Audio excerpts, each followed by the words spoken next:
خصوصا على افضلهم وخاتم النبيين محمد الامين وعلى آله وصحبه اجمعين. اما بعد فقد قال الله تبارك وتعالى كما ورد في سورة التغابن: اعوذ بالله من الشيطان الرجيم بسم الله الرحمن الرحيم. ما اصاب من مصيبة الا باذن الله ومن يؤمن بالله يهد قلبه والله بكل شيء عليم. واطيعوا الله واطيعوا الرسول فإن توليتم فإنما على رسولنا البلاغ المبين. الله لا إله إلا هو وعلى الله فليتوكل المؤمنون. يا أيها الذين آمنوا إن من أزواجكم وأولادكم عدوا لكم فاحذروهم وإن تعفوا وتصفحوا وتغفروا فإن الله غفور رحيم. إنما أموالكم وأولادكم فتنة والله عنده أجر عظيم. صدق الله العظيم. رب اشرح لي صدري ويسر لي امري واحلل عقدة من لساني يفقهوا قولي. اللهم ربنا الهمنا رشدنا واعذنا من شرور انفسنا. اللهم ارنا الحق حقا وارزقنا اتباعه وارنا الباطل باطلا وارزقنا اجتنابه. اللهم نور قلوبنا بالإيمان واشرح صدورنا للإسلام ووفقنا لما تحب وترضى آمین یا رب العالمین. سورہ تغابن میں ہماری 6 نشستیں اس سے قبل ہو چکی ہیں یا 8 نشستیں ہو چکی ہیں اور غالباً ابھی 4 نشستوں میں ہم اس سورت کو مکمل کر سکیں گے. ذہن میں تازہ کر لیں کہ یہ سورت 2 رکوعوں پر مشتمل ہے. پہلا رکوع 10 آیات پر اور دوسرا رکوع 8 آیات پر مشتمل ہے. پہلے رکوع کے بھی 2 حصے ہیں. 7 آیات میں ایمانیات ثلاثہ کا بیان ہے. ایک نیریٹیو انداز ہے، خبریہ انداز ہے. اللہ کی توحید، معاد، پھر یہ کہ رسالت، یہ بنیادی جو ایمانیات ثلاثہ ہیں ان کا بیان کسی قدر وضاحت کے ساتھ. پھر 3 آیات میں دعوت ایمان. یہ حقائق ہے، کوئی مانے تب بھی حقائق ہے، نہ مانے تب بھی یہ حقائق تو اپنی جگہ ہیں. بس تم ایمان لاؤ، تم مانو، تم تصدیق کرو. دوسرے رکوع کی 8 آیات میں سے پہلی 5 آیات میں ایمان کے ثمرات. ایمان اگر حقیقی ہو، دلوں میں جاگزیں ہو گیا ہو، ذہن و فکر کے اندر پیوست ہو گیا ہو، رچ بس گیا ہو، تو اس کے کچھ ثمرات، جیسے یہ مقولہ ہے کہ درخت اپنے پھل سے پہچانا جاتا ہے، تو وہ مخفی حقیقت جو ہے قلب کے اندر جس کا نام ایمان ہے، اس کی پہچان کے لیے کچھ اس کے ثمرات ہیں، کچھ اس کے پھل ہیں، کچھ اس کے نتائج ہیں. ان میں 5 آیات میں ان کو بیان کیا گیا. پھر آخری 3 آیات میں ان تقاضوں کو پورا کرنے کی بڑی پرزور دعوت دی گئی. یہ جو 5 آیات ہیں جن میں کہ ایمان کے مضمرات کو واضح کیا گیا ہے، ایک بات واضح کی جا چکی ہے کہ ان میں سے 4 آیات کا تعلق انسان کے فکر و نظر سے ہے. اس کی سوچ میں کیا تبدیلی آنی چاہیے، اس کے زاویہ نگاہ میں کیا انقلاب برپا ہو جانا چاہیے، اس کے باطنی احساسات میں کیا تبدیلی پیدا ہونی چاہیے. جب اس نے اللہ کو مانا ہے تو اللہ کی رضا پر راضی رہنا، تسلیم و رضا کی کیفیت، اللہ سے کوئی شکوہ اور شکایت اور ناراضگی کی کیفیت پیدا نہیں ہونی چاہیے. اسی طرح اس کا سارا دار و مدار، توکل، تکیہ، بھروسہ اسباب و وسائل پر نہیں بلکہ مسبب الاسباب پر ہو جانا چاہیے، ذات باری تعالیٰ پر ہونا چاہیے. اسی طرح دنیا میں جتنی بھی چیزیں ہیں جس سے اس کا تعلق ہے، یا تو اس کا سلسلہ حیات جو ہے وابستہ ہے، مال ہے، اسباب ہیں، دنیاوی ذرائع ہیں زندگی کے، یا پھر وہ تعلقات ہیں، علائق دنیاوی ہیں، ان کے بارے میں اس کا نقطہ نظر کیا بدل جانا چاہیے. جہاں محبت ہے وہیں خطرہ ہے. جہاں انسان کی طبعی محبت ہے اولاد سے ہے، والدین سے ہے، رشتہ داروں سے ہے، بیویوں سے ہے، بیویوں کو شوہروں سے، بس یہی خطرے کی نشانی ہے۔ یہ محبت اگر ایک حد کے اندر رہے تو صحیح، اللہ کی محبت کے نیچے نیچے، اگر یہ بڑھ جائے تو انسان کی عاقبت برباد ہو جائے گی۔ یہ نقطہ نظر کی تبدیلی ہونی چاہیے۔ مال و اسباب دنیاوی اولاد کو ایک فتنہ سمجھنا چاہیے کہ ان کے ذریعے سے اللہ تعالی ہمیں آزما رہا ہے۔ تو 4 آیات مشتمل ہے انسان کے فکر و نظر کی تبدیلی کے بیان میں۔ صرف ایک آیت آئی وَأَطِيعُوا اللَّهَ وَأَطِيعُوا الرَّسُولَ فَإِن تَوَلَّيْتُمْ فَإِنَّمَا عَلَىٰ رَسُولِنَا الْبَلَاغُ الْمُبِينُ، اطاعت کرو اللہ کی اور اطاعت کرو اس کے رسول کی، پھر اگر تم روگردانی کرو، اگر تم پیٹھ دکھاؤ تو جان لو کہ ہمارے رسول پر سوائے پہنچا دینے کے کوئی ذمہ داری نہیں ہے۔ اللہ کے احکام تمہیں پہنچا دینا یہ ان کی ذمہ داری ہے، اس کے بعد ان کی ذمہ داری ختم ہوئی، اب اس پر عمل کرنا سراسر تمہاری اپنی ذمہ داری ہے جس کی جواب دہی تمہیں کرنی ہوگی۔ اگر جیسے کہ میں نے عرض کیا ایمانی حقائق تو اپنی جگہ ہیں، مانو تب بھی نہ مانو تب بھی، ہاں ماننے میں تمہاری فلاح ہے، کامیابی ہے۔ اسی طرح اللہ کے احکام تو اپنی جگہ ہیں، واجب التعمیل ہے، لیکن تمہیں اختیار دیا ہے، عمل کرو نہ کرو یہ تمہارا اختیار ہے۔ ہاں اگر کرو گے تو اس میں تمہاری فلاح ہے، کامیابی ہے، اللہ کی رضا ہے۔ تو یہ ایک آیت، پہلے تو یہ نسبت و تناسب نوٹ کر لیجئے کہ گویا کے ثمرات ایمانی میں ریشو پروپورشن یہ ہے کہ فکر و نظر کی تبدیلی ہے اصل اہم تبدیلی، اس کا نتیجہ جو ہے وہ ہے انسان کے عمل کی تبدیلی۔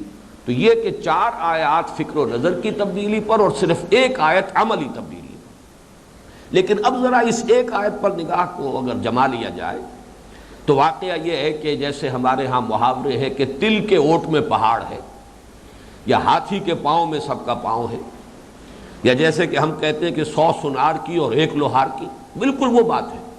اس لیے کہ ایک لفظ اطاعت میں تمام اوامر و نواہی شریعت کے، تمام فرائض اللہ کے دین کے گویا کہ ایک لفظ کے اندر موجود ہے۔ اللہ کا حکم مانو، اللہ کا حکم نماز پڑھنے کا بھی ہے، اللہ کا حکم رمضان کے روزے رکھنے کا بھی ہے، اللہ کا حکم اگر صاحب نصاب ہو تو زکوٰۃ دینے کا بھی ہے، اگر اللہ کا حکم اگر تم صاحب استطاعت ہو تو حج کرنے کا بھی ہے، پھر اللہ کا حکم ہے دعوت دو اس کے دین کی، ادعو الی سبیل ربک، یہ بھی اللہ کا حکم ہے، یہ کہ پہنچاؤ دین کو یہ بھی اللہ کا حکم ہے، نیکی کا حکم دو بدی سے روکو یہ بھی اللہ کا حکم ہے، حلال کو حلال جانو حرام کو حرام جانو اللہ کا حکم ہے، حلال پر قناعت کرو اکتفا کرو، حلال سے بچو اجتناب کرو یہ بھی اللہ کا حکم ہے، دین کے لیے جہاد کرو، کلمہ حق کہو، عدل اور قسط کی بات کرو، انصاف کے علمبردار بن جاؤ، حق کے گواہ بن کر، یہ سب اللہ کے احکام ہیں۔ اللہ کے دین کو قائم کرو یہ اللہ کا حکم ہے، پھر یہ کہ اس کے لیے جان کھپاؤ، مال کھپاؤ، اپنی یہاں تک کہ اگر ضرورت پڑے تو نقد جان ہتھیلی پر رکھ کر میدان میں آ جاؤ، یہ سب احکام ہی تو ہیں۔ لیکن یہ کہ ہوا یہ ہے ہمارے ہاں کہ جہاں اللہ کے حکم کا لفظ آتا ہے قرآن میں، ہمارا ذہن نماز روزہ حج زکوٰۃ پر، یا زیادہ سے زیادہ سور نہیں کھانا اور شراب نہیں پینی، اللہ خیر صلی اللہ، زنا نہیں کرنا، اس سے آگے کا کوئی اللہ کا حکم ہمارے سامنے ہے نہیں۔ سارا جو فساد پیدا ہوا ہے عمل کا، اس میں سب سے بڑی کوتاہی تو یہ کہ ایمان ہی نہیں، ایک موروثی عقیدہ ہے، ایک ریشیل کریڈ ہے جو چلا آ رہا ہے، ماں باپ سے کچھ چیزیں سنی ہوئی ہیں، مان رہے ہیں اس لیے کہ وہ ماں باپ کی چیزیں، حقیقی ایمان کہاں ہے؟ ڈھونڈ اب اس کو چراغ رخ زیبا لے کر، تلاش کرنے پر بھی کہیں شاید نظر آ جائے۔ پھر یہ کہ جہاں ایمان کچھ ہے بھی وہاں وہ فرائض کا تصور محدود ہے، وہ سارا ایمانی جذبہ اور جوش ایمانی جو ہے وہ انہی عبادات کے اندر پورا ہو جاتا ہے۔ فرائض سے آگے اس میں پھر مستحبات ہوں گے، نوافل ہوں گے، انہی میں آگے بڑھتا چلا جائے گا انسان جوں اس کا ایمانی جذبہ جو ہے ترقی کرے گا۔ لیکن یہ کہ اللہ کے احکام تو سب کے سب برابر ہیں۔ اللہ کا حکم جو ہے جیسے کہ شراب کی حرمت کا ہے اس سے، اور زنا کی حکمت کا ہے اس سے 1000 گنا بڑا حکم جو ہے وہ سود کی حرمت کا ہے۔ یہ تمام احکام اللہ کے تو مساوی ہیں۔ اللہ کے احکام میں اگر ذرا بھی کہیں انسان خود اپنی مرضی سے، اپنی پسند سے یا اپنی سہولت اور مصلحت کی خاطر اگر ذرا بھی تفریق اور تقسیم کر دے تو اتنی سخت وعید قرآن میں آئی ہے کہ افتؤمنون ببعض الکتاب وتکفرون ببعض، کیا تم ہماری کتاب، ہماری شریعت، ہمارے احکام، ہمارے اوامر و نواہی کے ایک حصے کو مانتے اور ایک کو نہیں مانتے؟ فما جزاء من يفعل ذلك منكم الا خزي في الحیاۃ الدنیا ویوم القیامۃ یردون الی اشد العذاب۔ تو کوئی سزا نہیں ہے اس کی جو یہ روش اختیار کرے تم میں سے، سوائے اس کے کہ اسے دنیا میں ذلیل و خوار کر دیا جائے اور آخرت میں شدید ترین عذاب میں جھونک دیا جائے، اشد العذاب۔ وَمَا اللَّهُ بِغَافِلٍ عَمَّا تَعْمَلُونَ، اور اللہ غافل نہیں ہے اس سے کہ جو کچھ تم کر رہے ہیں۔ تو اس اعتبار سے اب آپ غور کیجئے، اطیعوا اللہ و اطیعوا الرسول کہنے کو تو دو الفاظ ہیں، لیکن یہ کہ اس میں قیامت مثمر ہے۔ وہ ایک لوہار کی جو ہے 100 سونار کی کے مقابلے میں وہ کہیں زیادہ بھاری بھرکم ہے، اور تل کے اوٹ میں پہاڑ موجود ہے۔ تمام فرائض دینی، تمام اوامر و نواہی شریعت، تمام دینی ذمہ داریاں، ان سب کا ذکر ہے اطیعوا اللہ و اطیعوا الرسول، اللہ کی اطاعت کرو اور اس کے رسول کی اطاعت کرو۔ فَإِن تَوَلَّيْتُمْ، پھر اگر تم نے روگردانی کی، پیٹھ دکھائی، اعراض کیا، انکار کیا، تو جان لو اب یہ ہے استغنا کا انداز ہے۔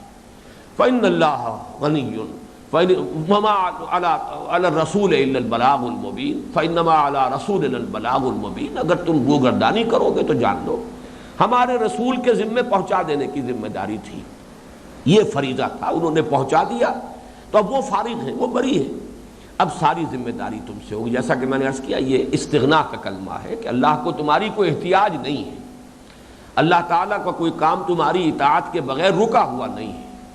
جیسے کہ ایک حدیث میں الفاظ آئے ہیں کہ اے میرے بندو، اگر تمہارے اولین بھی اور آخرین بھی اور جن بھی اور انسان بھی کل کے کل سب کے سب اتنے متقی ہو جائیں جتنا کہ کوئی بڑے سے بڑا متقی ہو سکتا ہے، تب بھی ہماری سلطنت میں، ہمارے کارخانے قدرت میں کوئی اضافہ نہیں ہو جائے گا۔ اور اگر تم سب کے سب اولین بھی اور آخرین بھی اور جن بھی اور انس بھی، تمام کے تمام انسان جو ہیں اتنے سرکش ہو جائیں، سب کے سب شیطان ابلیس کے درجے کو پہنچ جائیں، تب بھی ہماری سلطنت میں کوئی کمی نہیں آئے گی۔ معلوم ہوا اللہ تو غنی ہے، ان اللہ غنی عن العالمین، لیکن یہ کہ یہ تمہاری بھلائی کے لیے، تمہارے خیر کے لیے۔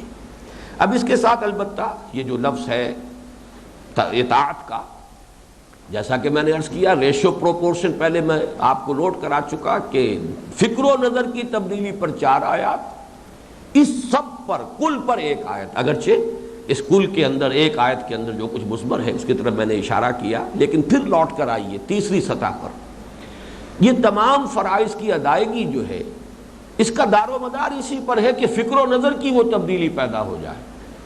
جس قدر وہ تبدیلی گہرائی اور گہرائی میں زیادہ ہوگی، جس قدر اس کے اندر پختگی ہوگی، جس قدر اس میں دوام ہوگا، جتنا ایمان جو ہے قلب کی گہرائیوں میں راسخ ہو جائے گا، جس قدر وہ پیوست ہو جائے گا فکر و نظر کے اندر، اتنا ہی انسان کے لیے ممکن ہوگا کہ اللہ تعالیٰ کے احکام کی اطاعت کر سکے، اس کے رسول کی اطاعت کر سکے۔ لہٰذا یہ دونوں چیزیں باہم لازم و ملزوم کے درجے میں ہیں۔ اب آئیے اس آیت کے ذرا ایک لفظ پر ہم غور کریں۔ لفظ اطاعت ہمارے اس منتخب نصاب کے درس کے سلسلے میں اب تک صرف ایک جگہ آیا تھا، تیسرے درس میں سورہ لقمان میں، وہاں اللہ تعالیٰ کی طرف سے جو حضرت لقمان کی نصاحت میں جو اضافہ کیا گیا یا جو اس کا خلا تھا وہ پر کیا گیا، اسی میں یہ مضمون آیا ہے کہ اگر مشرک والدین تم پر دباؤ ڈالے کہ تم اللہ کے ساتھ شرک کرو، فلا تطعہما، تو ان دونوں کا کہنا مت مانو۔ یہاں وہ اپنی حدود سے تجاوز کر گئے ہیں، اگرچہ اللہ تعالیٰ نے اپنے شکر کے فوراً بعد والدین کا شکر جو ہے اسے لازم قرار دیا، انشکر لی ولوالدیک، شکر کرو میرا اور اپنے والدین کا، اس درجے اس کا مقام ہے، اتنا اسے اونچا اٹھایا ہے۔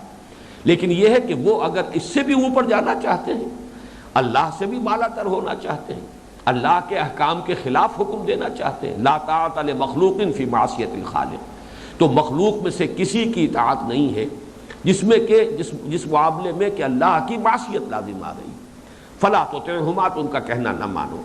لیکن یہ کہ اصلاً یہ آیت مبارکہ جو ہے ہمارے اس منتخب نصاب کے درس میں اطاعت کی تاکید پر مشتمل یہ پہلا مقام ہے۔ یہ تو کے لفظ کو پہچاننا چاہیے۔ لفظ اطاعت جو ہے اگرچہ عام طور پر کسی بھی حکم برداری، فرما برداری، کسی کے حکم کو مان لینا، اس کی تعمیل کرنا، اس کے لیے یہ لفظ استعمال ہو جائے گا، چاہے وہ برضا و رغبت ہو، دلی آمادگی سے ہو، اور چاہے بالجبر ہو۔ عام بول چال میں یہ لفظ دونوں طرف آتا ہے، لیکن اس لفظ کا اصل مادہ جو ہے اس کو اگر آپ سامنے رکھیں گے تو معلوم ہوگا کہ یہ در حقیقت کرہ جو ہے، مجبوری یا کراہت کے ساتھ کسی کا حکم ماننا، اس کی ضد کے طور پر یہ لفظ آیا ہے قرآن مجید میں 3 مقامات پر۔ سورہ آل عمران کی آیت نمبر 83 میں فرمایا وَلَهُ أَسْلَمَ مَنْ فِي السَّمَاوَاتِ وَالْأَرْضِ طَوْعًا وَكَرْهًا، آسمان اور زمین میں جو کچھ بھی ہے یا جو بھی مخلوقات ہیں وہ سب کے سب اللہ کے سامنے جھکے ہوئے ہیں، اللہ کے سامنے سر تسلیم خم کیے ہوئے ہیں، طوعاً وکرہا، دلی آمادگی کے ساتھ بھی اور کراہت کے ساتھ بھی، جبرن بھی، ان کے لیے کوئی اور چارہ کار ہے ہی نہیں۔ جیسا کہ میں نے عرض کیا تھا، خود ہمارے وجود کا اکثر و بیشتر حصہ جبرن اللہ کی اطاعت کر رہا ہے، اس لیے کہ میرا پورا وجود، یہ میری پوری فزیولوجی، میرا پورا نظام جو ہے جسمانی، یہ تو اللہ کے قانون میں جکڑا ہوا ہے۔ میں تو اس پر بھی قادر نہیں کہ کسی جگہ پر اپنے جسم کے کھال کے اگر میں چاہوں کہ وہاں بال نہ اگے تو وہ میری مرضی کے مطابق وہاں اگنا بند کر دیں۔ میرا تو رواں جکڑا ہوا ہے اللہ تعالیٰ کے اس قانون کے اندر۔ تو طوعاً وکرہا، ہاں تھوڑی سی اجازت جہاں مجھے دی ہے اختیار کو برتنے کی، وہاں وہ اگر میں اپنے اختیار سے اس کے دیے ہوئے اختیار کو اس کے قدموں میں ڈال دوں، بس یہ کامیابی ہے۔ جان دی ہوئی اسی کی تھی، ورنہ حق تو یہ ہے کہ حق ادا نہ ہوا۔ اس اعتبار سے طوع اور کرہ یہ دونوں ایک دوسرے کی ضد ہیں۔ اسی طرح سورہ رعد کی وہ آیت سجدہ ہے، اس میں میں الفاظ نہیں پڑھ رہا بلکہ اس لیے کہ سجدہ لازم ہو جائے گا۔ اللہ کے لیے سجدے میں گری ہوئی ہے ہر شے جو آسمانوں اور زمین میں، وہاں اسلمہ فرمایا تھا، یہاں یسجد فرمایا، مفہوم ایک ہی ہے، سر بسجود ہونا، سر تسلیم خم کیے ہوئے ہونا۔ طوعاً وکرہا، یہ بطوع خاطر بھی ہے، بطیب خاطر بھی ہے، آمادگی کے ساتھ بھی ہے، اور جبریہ بھی ہے، کسی کا جی چاہے نہ چاہے اسے اس کی اطاعت تو کرنی ہے۔ ایک مقام پر طوعاً او کرہا کے الفاظ آئے ہیں، یہاں پر بجائے واو کے حرف عطف کے او لایا گیا ہے، یعنی یہ دونوں چیزیں ایک دوسرے کی ضد ہے، ایک دوسرے کی مد مقابل ہیں۔ فقال لها وللارض ائتیا طوعا او کرہا، یہ سورہ حامی سجدہ کی آیت نمبر 11 ہے کہ اللہ تعالیٰ نے آسمان اور زمین کو دونوں کو حکم دیا، آؤ چلے آؤ، چاہے اپنی مرضی سے چاہے مجبوری سے، یہ احکام ہے جو ہم نے تمہارے لیے طے کر دیے ہیں، اب چاہے اپنی دلی خواہش سے ان پر عمل پیرا رہو اور چاہے جبرن کرو، یہ تو تمہیں کرنا ہی کرنا ہے۔ اس اعتبار سے اب ذرا میں ایک آیت آپ کو سورہ احزاب کی سنا رہا ہوں، اور نوٹ کیجئے گا آیت نمبر 35 وہ تھی کہ جو اس سے پہلے سورہ نور کا جو درس تھا اس کی آیت نمبر 35 سورہ نور کی، اور یہ سورہ احزاب کی آیت نمبر 35 اس کا اشارہ ہو چکا ہے۔ دین کے عملی تقاضے جو ہے ان کا ذکر ہے سورہ احزاب کی آیت میں، ایمان کی تمثیل اور اس کی حقیقت کی توضیح وہ سورہ نور کی آیت نمبر 35 میں، لیکن یہاں پھر آیت نمبر 36 کے الفاظ نوٹ کیجئے، وَمَا كَانَ لِلْمُؤْمِنٍ وَلَا مُؤْمِنَةٍ إِذَا قَضَى اللَّهُ وَرَسُولُهُ أَمْرًا أَن يَكُونَ لَهُمُ الْخِيَرَةُ مِنْ أَمْرِهِمْ وَمَنْ يَعْصِ اللَّهَ وَرَسُولَهُ فَقَدْ ضَلَّ ضَلَالًا مُبِينًا۔ کسی مومن مرد اور کسی مومن عورت کے یہ شایان شان ہے ہی نہیں کہ جب اللہ اور اس کا رسول کوئی فیصلہ کر دے تو پھر بھی اسے کوئی اختیار باقی رہ جائے اس کے لیے اپنے معاملے میں۔ اگر یہ احساس بھی ہے کہ میرے پاس کوئی چوائس ہو تو ایمان کی نفی ہو گئی، پھر ایمان کہاں رہا؟ اللہ کو مانا ہے، رسول کو مانا ہے تو اختیار تو ختم ہو گیا۔ ہاں جب تک کوئی حکم نہیں آیا ہے، فرض کیجئے آپ کے علم میں نہیں آیا، حکم تو موجود ہے، علم میں نہیں آیا، وہ اختیار برقرار ہے آپ کے لیے۔ اللہ تعالیٰ کے ہاں آپ اس سے ناواقفیت کے عذر کو پیش کر سکیں گے، ذمہ داری ان پر ہو جائے گی کہ جن کے ذمہ تھا اس حکم کو پہنچانا آپ تک۔ لیکن یہ کہ کسی حکم کو مان لینا، جان لینا کہ یہ فرمان ہے اللہ کا، یہ فرمان ہے اللہ کے نبی کا صلی اللہ علیہ وسلم، پھر اس میں یہ سمجھنا کہ ابھی میرا اختیار باقی ہے، ان یکون لہم الخیرۃ من امرہم، کہ اپنے کسی بھی معاملے کے اندر ابھی کوئی اختیار، کوئی چوائس ان کے پاس باقی ہے، تو من یعص اللہ ورسولہ فقد ضل ضلالا مبینا، جو اللہ اور اس کے رسول کی معصیت کا ارتکاب کرے گا ان کی نافرمانی کا ارتکاب کرے گا تو جان لے کہ وہ تو بھٹک گیا، بہت ہی صریح گمراہی کے اندر مبتلا ہو گیا۔ اللہ تعالیٰ مجھے اور سب کو اور تمام اہل ایمان کو اس سے بچائے۔ اس کے ضمن میں نے آپ کو فانی کا ایک شعر سنایا تھا، اب یہاں موقع ہے کہ پھر اسے آپ کے سامنے رکھوں۔ دیکھیے، جیسا کہ میں نے پہلے عرض کیا تھا کہ ہر انسان کی انفرادی سطح پر جو شخصیت ہے اس کے یہ دو رخ ہیں۔ کچھ حالات و کیفیات اس پر وارد ہوتی ہیں، ناگوار ہو خوشگوار ہو، وہ آ رہی ہیں۔ کسی ذریعے سے اسباب و وسائل کا کوئی طویل سلسلہ ہو، بہرحال وہ چیز مجھ پر پہنچ گئی، مجھ پر وارد ہو گئی۔ کچھ چیزیں جو مجھ سے صادر ہو رہی ہیں، یہی ہماری زندگی کے اور ہماری انفرادی شخصیت کے دو پہلو ہیں۔ تمام اعضاء و جوارح سے کچھ نہ کچھ خارج ہو رہا ہے، صادر ہو رہا ہے۔ زبان سے میں بات کر رہا ہوں، یہ میرے وجود کا یہ سمجھیے نہ معلوم کتنا بڑا حصہ ہے میرے دماغ کا، میرے ذہن کا، کارٹیکس کا، گرے میٹر کا، پھر یہ تمام کی تمام چیزیں، یہ سارے مسلز جو بھی اس میں استعمال ہو رہے ہیں، یہ زبان اور ہونٹوں کے اندر جو اللہ تعالیٰ نے شفتین، یہ جو اللہ نے عطا فرمائی ہیں، الم نجعل لہ عینین ولسانا وشفتین، یہ ساری قوتیں لگ رہی ہیں، تب یہ وہ الفاظ ہیں جو میں ادا کر رہا ہوں، یہ کلام ہے جو آپ کے سامنے آ رہا ہے۔ اصل تقاضا کیا ہے؟ جو کچھ صادر ہو، کسی بھی سلسلہ اسباب سے ہو کر آ رہا ہو، یہ سمجھو کہ من جانب اللہ ہے۔ اگرچہ اس کا یہ مطلب نہیں، جیسا کہ وضاحت سے میں کر چکا ہوں، کہ کرنے والا ذمہ دار نہیں رہا، جو درمیان میں ہے، اگر وہ ظالم ہے اس کو ظلم کی سزا دی جائے گی، لیکن یہ کہ تم یہ سمجھو کہ بغیر اذن رب تم پر یہ شے وارد نہیں ہو سکتی تھی۔ اسی طریقے سے جو کچھ صادر ہو رہا ہے وہ اللہ اور اس کے رسول کی اطاعت کے سانچے میں ڈھل کر صادر ہو، کوئی اس شے اس سے خارج نہ ہو، اس سے مختلف نہ ہو، بلکہ اس سانچے میں ڈھلی ہوئی۔ مجھے چونکہ وہ شعر بہت پسند ہے، اسی لیے یہی انداز تعبیر میری زبان پر اکثر آتا ہے۔ فانی کا ایک شعر ہے کہ فانی تیرے عمل ہمتن جبر ہی سہی، یہ اصل میں وہ جبریہ کا یوں سمجھیے کہ نقطہ نظر ہے، جس کی ترجمانی بڑی خوبصورتی سے کی ہے، اگرچہ ہم اس کو 100% درست نہیں سمجھتے۔ انسان میں اللہ تعالیٰ نے ایک قدرت بھی رکھی ہے، ایک اختیار بھی اسے دیا ہے، اما شاکرا و اما کفورا، لیکن ایک نقطہ نظر یہ ہے کہ انسان مجبور بحث ہے۔ نہ ہم مجبوروں پر یہ تہمت ہے مختاری کی، چاہے ہیں سو آپ کریں ہیں ہم کو عبث بدنام کیا، ایک نقطہ نظر ہے، ایک فلسفیانہ پورا مکتبہ فکر ہے، پھر یہ کہ شاعرانہ انداز تعبیر ہے۔ تو فانی تیرے عمل ہمتن جبر ہی سہی، سانچے میں اختیار کے ڈھالے ہوئے تو ہے، اسی کو غنیمت سمجھو کہ تمہیں اختیار کا ایک احساس تو دیا ہے اللہ نے، تمہارے خالق نے، کہ تم محسوس کرتے ہو کہ یہ میں اپنی مرضی سے کر رہا ہوں۔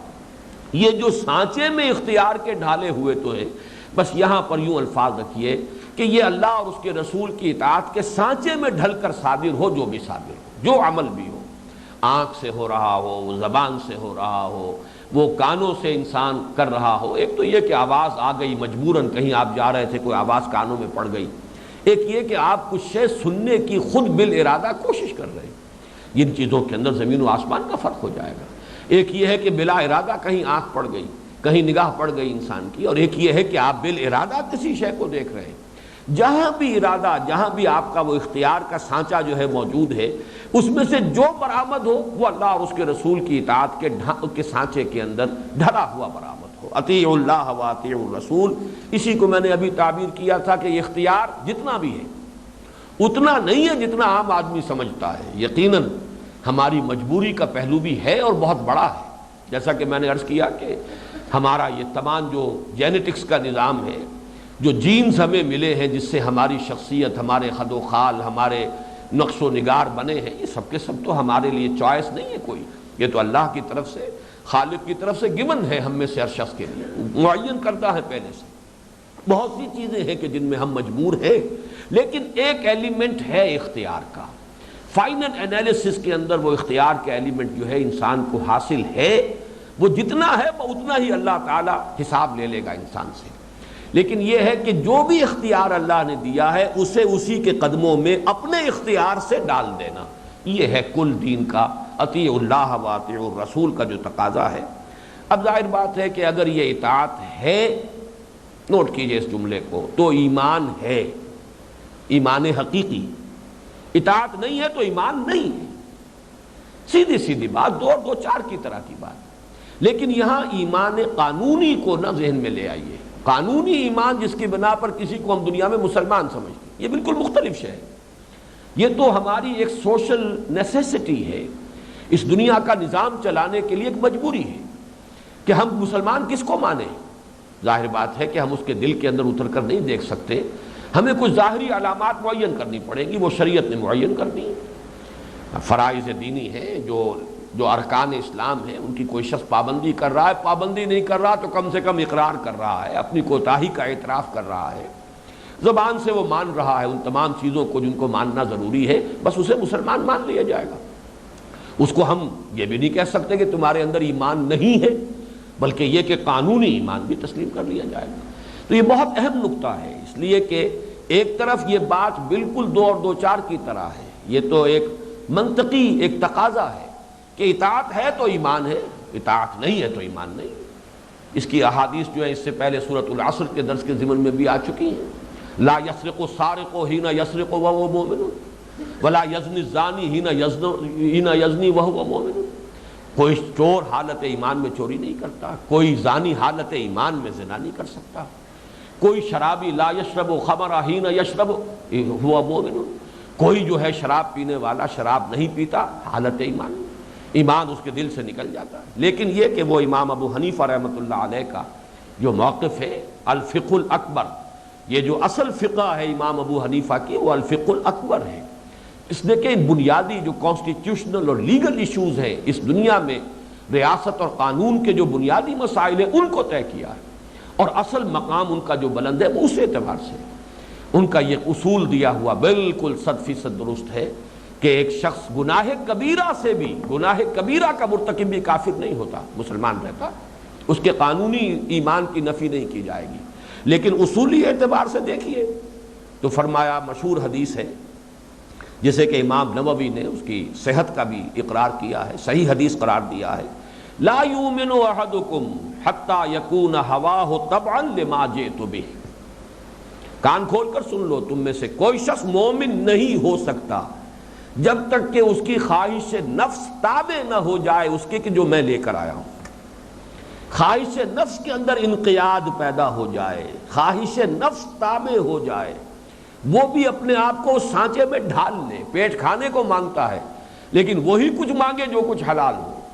اسی طریقے سے جنسی خواہش ہے لیکن اس کو پورا کیا جا رہا ہو صرف جائز راستے سے، جو بھی اللہ اور اس کے رسول کی طرف سے معین کر دیا گیا، جس کو جو دیا جائے وہ اللہ اور اس کے کا معین کردہ حق سمجھ کر دیا جائے، یہ نہیں کہ صرف اپنے طبعی تقاضے کے طور پر دیا جائے یا طبعی محبت کے طور پر دیا جائے، اپنے نفس کو بھی کچھ اس کے طبعی تقاضے سے مجبور ہو کر نہ دیجیے بلکہ اللہ کا حق سمجھ کر دیجیے، اللہ کا معین کردہ حق۔ وَإِنَّ لِنَفْسِكَ عَلَيْكَ حَقًّا وَإِنَّ لِزَوْجِكَ عَلَيْكَ حَقًّا وَإِنَّ لِزَوْرِكَ عَلَيْكَ حَقًّا، تم پر یہ حقوق ہیں، اپنے نفس کا بھی حق ہے، دو اس کو، لیکن یہ کہ وہ اس کے نفسانی تقاضے کی وجہ سے نہیں۔ کسی کو کچھ دینا ہے، والدین کے لیے ہے، بھائیوں کے لیے ہے، بہنوں کے لیے ہے، بیوی کے لیے ہے، بیٹوں کے لیے ہے، بیٹیوں کے لیے ہے، وہی کچھ دو جو اللہ نے معین کر دیا۔ من احب للہ وابغض للہ واعطى للہ ومنع للہ فقد استقبل الایمان۔ بات وہی ہے جو یہاں فرمائی گئی کہ لا یؤمن احدکم حتی یکون ہواہ تبعا لما جئت بہ۔ اسی طرح ایک حدیث جو میں نے جس کا حوالہ اور وہ بھی دیا ہے، جو ہمارا کتابچہ ہے بنیادی مسلمانوں پر قرآن مجید کے حقوق، میں اسے کوٹ کر رہا ہوں کہ ایمان کا اور عمل کا کس طرح چوری دامن کا ساتھ ہے۔ فرمایا ما آمن بالقرآن من استحل محارمہ، جس شخص نے قرآن کے کسی حرام کردہ شے کو اپنے لیے حلال کر لیا اس کا کوئی ایمان نہیں ہے۔ وہ لاکھ تعظیم کرے، چومے چاٹے قرآن کو، سر پر اٹھائے، اونچا رکھے اور بہت اعلیٰ جزدان میں رکھے، اس کا کوئی ایمان نہیں ہے اگر اس نے قرآن کے کسی چیز کو کہ جس کو قرآن نے حرام قرار دیا اپنے لیے حلال کر لیا۔ ما آمن بالقرآن من استحل محارمہ۔ اور اس میں یہ تو چند یعنی سمجھیے کہ مشت نمونہ خروارے والی بات ہے، ورنہ اس میں تو احادیث جو ہے ان کا ایک طویل سلسلہ ہے، لیکن یہ کہ بات سمجھنے کے لیے قرآن مجید کی مثلاً ایک آیت دیکھیے، وَلِلَّهِ عَلَى النَّاسِ حِجُّ الْبَيْتِ مَنِ اسْتَطَاعَ إِلَيْهِ سَبِيلًا وَمَنْ كَفَرَ فَإِنَّ اللَّهَ غَنِيٌّ عَنِ الْعَالَمِينَ۔ اللہ کا حق ہے انسانوں میں سے جس کو بھی استطاعت سفر کی حاصل ہو، مقدرت حاصل ہو، تو اللہ کا حق ہے اس پر کہ وہ اس کے بیت کا، اس کے گھر کا حج کرے۔ وَلِلَّهِ عَلَى النَّاسِ حِجُّ الْبَيْتِ مَنِ اسْتَطَاعَ إِلَيْهِ سَبِيلًا، یہ اللہ کا حق ہے۔ وَمَنْ كَفَرَ، اور جو کفر کرے، یعنی جو حج نہ کرے گویا کہ وہ اصل حقیقت کے اعتبار سے کفر کر رہا ہے۔ اسی طرح وہ مشہور حدیث من ترک الصلاۃ متعمدا فقد کفر، نماز ایک فرض ہے، اللہ کی طرف سے عائد کردہ فریضہ ہے، جو اس کو چھوڑتا ہے وہ در حقیقت کفر کر رہا ہے۔ تو حقیقت کفر اور ہے اور قانونی کفر اور ہے، حقیقت ایمان اور ہے، قانونی ایمان اور ہے۔ ان چاروں چیزوں کو گڑبڑ کرنے سے بہت سے فسادات جو ہے پیدا ہو جاتے ہیں اور بہت سے فتنے کھڑے ہو جاتے ہیں۔ فتنہ خوارج جو ہے اسی سے پیدا ہوا، معتزلہ کا فتنہ اسی سے پیدا ہوا۔ بہرحال اس پر میں تفصیل سے بحث کر چکا ہوں۔ حقیقت ایمان کے ضمن میں جو 5 لیکچرز ہوئے تھے پچھلے سال محاضرات قرآنی کے ذیل میں۔ اب اس اطاعت کے ضمن میں چند باتیں اور ہیں بنیادی، وہ نوٹ کر لیں۔ نمبر 1 یہ کہ اطاعت اصلاً اللہ کی ہے، عملاً رسول کی ہے۔ یہ جملہ اچھی طرح اپنے ذہن پر لکھ لیجیے۔ اطاعت اصلاً اللہ کی ہے، رسول کی اطاعت بھی در حقیقت اللہ کے نمائندے کی حیثیت سے ہے۔ رسول کی اطاعت ان کی ذات کی اطاعت نہیں ہے۔ یہاں بھی بڑے فرق اور امتیاز کی ضرورت ہے، یہ میں ذرا وضاحت سے مزید پیش بھی کروں گا، لیکن یہ کہ ایک تو سورہ نساء کی آیت نمبر 64، آیت نمبر 65 بھی بعد میں آئے گی، لیکن یہاں آیت نمبر 64 کا ٹکڑا ہے، وَمَا أَرْسَلْنَا مِن رَّسُولٍ إِلَّا لِيُطَاعَ بِإِذْنِ اللَّهِ، ہم نے نہیں بھیجا کسی رسول کو مگر اس لیے کہ اس کی اطاعت کی جائے، لیکن بِإِذْنِ اللہ، اس کی اطاعت شخصی ذاتی نہیں ہے بلکہ اس کی اطاعت رسول کی حیثیت سے، چونکہ اللہ کا نمائندہ ہے، اللہ کا حکم پہنچا رہا ہے، آپ تک براہ راست تو اللہ کا حکم نہیں آیا، تو اطیعوا اللہ پر عمل کیسے کریں گے؟ وہ اطیعوا الرسول کی شکل میں ہوگا۔ تو معلوم ہوا کہ اطاعت حقیقت میں تو اللہ کی ہے، رسول کی اطاعت بھی کر رہے ہیں، تو وَمَن يُطِعِ الرَّسُولَ فَقَدْ أَطَاعَ اللَّهَ، جو کوئی بھی اطاعت کرتا ہے رسول کی تو اس نے در حقیقت اطاعت کی اللہ کی۔ اسی طریقے سے سورہ شعراء میں 8 مرتبہ آیا ہے فَاتَّقُوا اللَّهَ وَأَطِیعُونِ، تمام رسول، حضرت نوح، حضرت ہود، حضرت صالح، حضرت موسیٰ، حضرت لوط، حضرت شعیب، ایک ایک کا تذکرہ سورہ شعراء میں آپ کو معلوم ہے۔ تقریباً حضرت موسیٰ کے ذکر پر تو کئی رکوع ہیں، لیکن اکثر بقیہ انبیاء اور رسل ہیں ان پر ایک ایک رکوع ہے، اور سب میں الفاظ آئے فَاتَّقُوا اللَّهَ وَأَطِیعُونِ، اللہ کا تقوی اختیار کرو اور میری اطاعت کرو۔ وہاں اللہ کے ساتھ لفظ اطاعت نہیں لائے، اس لیے کہ اللہ کی اطاعت بھی در حقیقت تو رسول کی اطاعت ہے، تو اطاعت کو وہاں پر مخصوص کر دیا گیا ہے رسول کے ساتھ، اور اللہ کے ساتھ صرف لفظ تقوی لایا گیا، فَاتَّقُوا اللَّهَ وَأَطِیعُونِ، تقوی اختیار کرو اللہ کا اور اطاعت کرو میری۔ اور اس کے ضمن میں اب نوٹ کیجئے آیت نمبر 65 سورہ نساء کی، یہ اطاعت کس درجے مطلوب ہے، ایمان حقیقی کے اعتبار سے اس کا معیار کیا ہے۔ فَلَا وَرَبِّكَ لَا يُؤْمِنُونَ حَتَّى يُحَكِّمُوكَ فِي مَا شَجَرَ بَيْنَهُمْ ثُمَّ لَا يَجِدُوا فِي أَنفُسِهِمْ حَرَجًا مِّمَّا قَضَيْتَ وَيُسَلِّمُوا تَسْلِيمًا، تو تیرے رب کی قسم ہے محمد صلی اللہ علیہ وسلم، یہ ہرگز مومن نہیں ہو سکتے جب تک کہ یہ تمام معاملات جو ان کے مابین اٹھ کھڑے ہوں، کوئی نزاع ہو، کوئی جھگڑا ہو، کوئی اختلاف ہو، اس میں آپ کو حکم تسلیم نہ کریں، اور پھر جو فیصلہ آپ کر دیں اس پر اپنے دل میں بھی کوئی تنگی محسوس نہ کریں۔ نافرمانی تو بہت دور کی بات ہے، رسول کا حکم رد کر دینا یہ تو بہت دور کی بات ہے، رسول کی نافرمانی کرنا یہ تو گویا کہ کھلم کھلا ایک بغاوت ہے۔ لیکن یہ کہ اپنے دل میں مان تو لیا، عمل بھی کر لیا، لیکن اپنی طبیعت میں اکراہ کا جذبہ محسوس کیا، اپنی طبیعت کے اندر انقباض محسوس کیا، اگر اپنی طبیعت کے اندر حرج محسوس کیا، ثم لا یکون حرجا، وہ ان کے دل کے اندر جو ہے کوئی حرج اور کوئی تنگی اور کوئی اکراہ اور انقباض کی کیفیت بھی نہیں ہونی چاہیے، یہ ہے ایمان کی شرط لازم۔ اسی ضمن میں ایک حدیث بہت ہی پیاری ہے، بہت جامع ہے، حضور نے فرمایا کل امتی یدخلون الجنہ الا من ابا۔ دیکھیں کس قدر پیارا انداز ہے بات کو سمجھانے کا، ایسا انداز اختیار کیا ہے کہ لوگ چونک جائیں۔ پہلے یہ کیا بات آپ نے فرمائی، میری امت پوری کی پوری جنت میں داخل ہوگی سوائے اس کے جو خود انکار کر دے۔ اب بڑا ایک عجیب سا انداز ہے، جنت میں داخلے سے کون انکار کرے گا؟ قیل ومن ابا، پوچھا گیا، کہا گیا کہ وہ کون ہوگا جو انکار کرے گا، اس سے مراد کیا ہے؟ قال من اطاعنی دخل الجنہ ومن عصانی فقد ابا، جو میری اطاعت کرے گا وہ جنت میں داخل ہو جائے گا، اور جو میری نافرمانی کرے گا گویا کہ اس نے خود انکار کیا ہے جنت میں داخلے سے۔ جنت میں داخلے کا تو شاہدرہ جو ہے، دروازہ جو ہے، وہ میری اطاعت ہے۔ من اطاعنی دخل الجنہ ومن عصانی فقد ابی۔ اچھا، دوسری بات نوٹ کیجئے، اور یہ ہے بہت مشکل مسئلہ، اگرچہ حضور کے زمانے میں مشکل نہیں تھا، لیکن آپ کے بعد یہی ہے اشکال کہ جو ہمارے بہترین دماغ جو ہے لگے ہیں اس اشکال کے حل پر۔ وہ اشکال کیا ہے؟ رسول کے بھی حکم اور مشورے اور رائے میں فرق ہے۔ رسول کا ہر قول حکم نہیں ہوتا تھا، لیکن صحابہ کرام کو یہ سہولت حاصل تھی کہ وہ پوچھ لیتے تھے، حضور یہ آپ کا حکم ہے یا مشورہ ہے؟ یہ کوئی حکم ہے جو وحی کے ذریعے سے آپ تک آیا ہے، اللہ کا حکم ہے جو آپ ہمیں پہنچا رہے ہیں، یا آپ کی ذاتی رائے ہے؟ آیا ہمیں کچھ کہنے کا حق حاصل ہے؟ اور ظاہر بات ہے کہ حضور کی طرف، جیسے کہ عام روش ہے صحابہ کرام کی، آپ نے سنا ہوگا کہ وہ پوچھ لیتے تھے، حضور اگر تو یہ بات آپ وحی کے ذریعے سے ہے، طے کیا ہے آپ نے معاملہ، یہاں جو آپ نے پڑاؤ لگایا ہے ہمارا فوجی غزوہ بدر میں، اگر تو عضو وحی ہے سمعنا و اطعنا، ٹھیک ہے، لیکن اگر آپ کی ذاتی رائے ہے تو ہمیں اجازت دیجئے کہ ہم کچھ اس میں اپنی رائے پیش کر سکیں۔ اگرچہ وہ بات تو فعل تو حضور ہی کا تھا۔ اس اعتبار سے بہت اہم مسئلہ ہے کہ رسول کے حکم، مشورے اور رائے میں فرق ہے۔ اب ذرا اس کی تفصیل سنیے۔ حکم جو ہے وہ دونوں وحیوں پر مبنی ہو سکتا ہے، وحی جلی پر بھی، وحی خفی پر بھی۔ وحی جلی، وحی مطلوع جو قرآن میں آ گیا ہے وہ تو وحی جلی ہے، وحی مطلوع ہے، اس کی تلاوت کی جاتی ہے، وہ تو بالکل کھلم کھلا وحی ہے۔ ایک وحی خفی بھی ہے، اس وحی خفی پر مبنی بھی حکم دے سکتا ہے رسول۔ یہ نہیں ہے کہ رسول کا حکم صرف وہی شمار کیا جائے گا کہ جو قرآن میں آ گیا ہو، وحی جلی میں آ گیا ہو۔ بس یہاں تقسیم ہو جاتی ہے ان لوگوں کے مابین کہ جو اہل سنت کہلاتے ہیں اور وہ لوگ کہ جو پھر سنت سے روگردانی کرتے ہیں، وہ چاہے حدیث کے منکرین ہوں اور چاہے استخفاف سنت کے مجرم ہوں۔ لیکن یہاں سے فرق ہو جائے گا کہ وحی خفی کو بھی ماننا پڑے گا اور رسول کی اطاعت بھی مستقل اطاعت ہے۔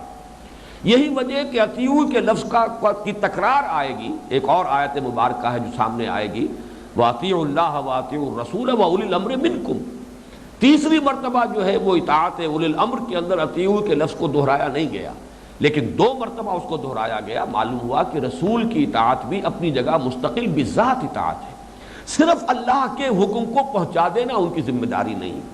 اس میں چونکہ آج کل یہ خاصا بڑا فتنہ ہے، اور ہمارے جدید تعلیم یافتہ لوگوں میں چونکہ ذہن پہلے سے تیار ہوتے ہیں، مغربی تہذیب اور اس سے جو بھی کچھ وجود میں آیا ہے اس کے دلدادہ ہونے کے باعث حدیث رسول اور حضور کے احکام جو ہیں انہیں محسوس ہوتا ہے کہ یہ کچھ زیادہ ہی ہماری قدغنیں ہمارے اوپر عائد کرنے والی چیزیں ہیں، تو اس سے اباء کا ایک جذبہ عمومی موجود ہے، لہذا اس کے لیے لوگ جو ہے وہ بڑے گوش حقیقت نیوش سے ان تمام باتوں کو سنتے ہیں۔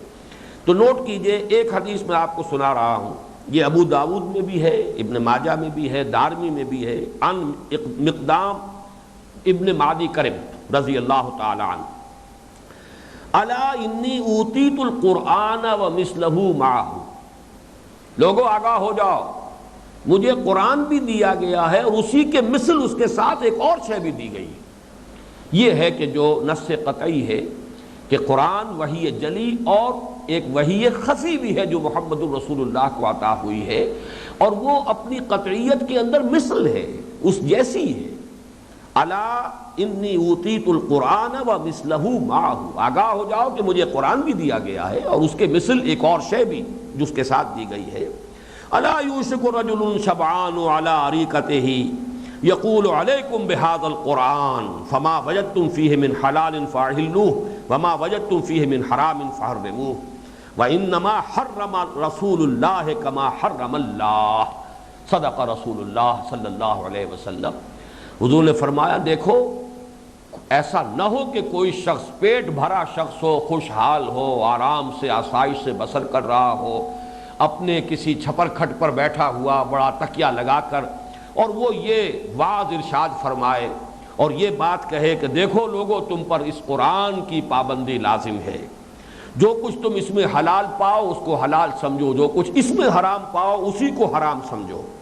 لیکن جان لو، اب حضور فرما رہے ہیں انما حرم رسول اللہ کما حرم اللہ، جان لو کہ جس طرح اللہ نے کچھ چیزیں حرام ٹھہرائی ہیں اللہ کے رسول نے بھی حرام ٹھہرائی۔ یہ اپنی جگہ پر ایک مستقل شعبہ ہے شریعت کے احکام کا۔ اس اعتبار سے یہ جو رسول کی اطاعت ہے، چاہے وہ مبنی بر وحی جلی ہو چاہے وہ مبنی بر وحی خفی ہو، دونوں میں تفریق نہیں ہوگی۔ اسی طرح مسند احمد میں اور سنن ابی داؤد میں، ترمذی میں، ابن ماجہ میں، بیہقی میں رحمہم اللہ، یہ روایت ہے حضرت ابی رافع سے رضی اللہ تعالی عنہ، لا الفین احدکم علی اریکتہ یاتیہ الامر من امری مما امرت بہ او نہیت عنہ فیقول لا ادری ما وجدنا فی کتاب اللہ اتبعناہ۔ ایسا نہ ہو کہ میں پاؤں کسی شخص کو کہ وہ شخص جو ہے وہ بیٹھا ہوا ہو اپنے چھپر کھٹ پر، اپنے کسی صوفے پر، اپنے بڑے کسی آرام دہ نشست پر، اور پھر اس کے پاس میرا کوئی حکم پہنچے جو میں نے کوئی حکم دیا ہو یا کسی شے سے میں نے روکا ہو اور منع کیا ہو، تو پھر وہ کہے کہ نہیں میں تو نہیں جانتا، میں نے تو اس چیز کو قرآن میں نہیں پایا، ہم تو بس اسی کی پیروی کریں گے کہ جو قرآن میں ہے۔ ایسا نہیں ہونا چاہیے، ایسا نہ ہو۔ حضور خبردار کر رہے ہیں ان لوگوں سے، بڑے مرفع الحال ہوں گے، بڑے خوشحال ہوں گے، بڑے اچھے حالات میں بیٹھے ہوئے ہوں گے، بوریا نشینوں کی بات یہ نہیں ہوگی، یہ ہوگی انہی کی کہ جو اونچے سطح کے لوگ ہوں گے مرفع الحال، لیکن یہ کہ وہ اس طریقے سے اعلان کریں گے اور تفریق کریں گے وحی جلی اور وحی خفی کے بابین۔ لیکن اب اس کے بالمقابل یہ بات بھی جان لیجئے کہ حضور کی ذاتی رائے اور ذاتی مشورہ، اس کو بھی اس کا ایک دائرہ ہے، اگرچہ بعد میں بیان کروں گا، آج کی نشست میں نہیں اگلی نشست میں، کہ اس سے جو اشکال پیدا ہوا ہے اس کا حل کیا ہے۔ لیکن یہاں اصولی طور پر جان لیجئے، حدیث تعبیر نقل بہت مشہور ہے کہ حضور صلی اللہ علیہ وسلم جب مدینہ تشریف لائے، آپ نے دیکھا کہ آرٹیفیشل جو ہے ایک اہتمام کیا جا رہا ہے، پالینیشن جو ہے وہ کرائی جا رہی ہے آرٹیفیشل، وہ کھجور کے ضمن میں، کہ گابھا جو ہے مذکر کھجور کا اس کو قریب لے آیا جاتا ہے مؤنث کھجور کے گابھے کے ساتھ، تاکہ یہ زیادہ پالینیشن ہو سکے اور فرٹیلائزیشن ہو سکے اور زیادہ پھل مل جائے۔ یہ ان کا تجربہ تھا۔ انہوں نے فرمایا کہ اگر تم یہ نہ کرتے تو شاید بہتر ہی ہوتا، یعنی قدرت نے جو نظام بنا رکھا اس میں خامخواہ کو یہ دخل اندازی کائے کے لیے کرتے؟ لوگوں نے نہیں کیا۔ یہ حدیث جو ہے مسلم شریف میں موجود ہے، عن رافع ابن خدیج رضی اللہ تعالی عنہ، مسلم شریف کی روایت ہے کہ جب حضور نے صرف یہ کہا کہ نہ کرو تو شاید بہتر ہو، یہ نہیں کیا صحابہ نے، اب وہ فصل کم ہو گئی۔